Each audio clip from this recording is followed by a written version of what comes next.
Okay, today we're putting a faceplate on a wall outlet socket there. So just like that, and then screw this in. So you just need a flathead screwdriver.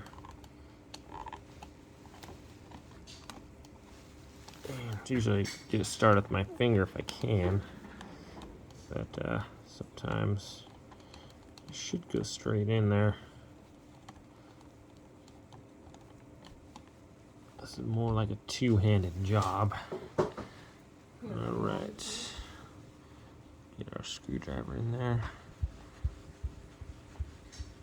Just like that, righty-tighty, lefty-loosey. Make sure it's, you can put a level on these to make sure it's level too if you want, but just kind of eyeball it. And if it's super crooked, then you can change it. You don't want to over tighten, so keep an eye on it so it's not super tight, because these can tend to crack. I did get nylon ones. These are supposed to be unbreakable. The metal ones are good too, but if you have the cheap plastic ones, they will crack in the middle if you over tighten, so just be careful of that. So thanks for watching.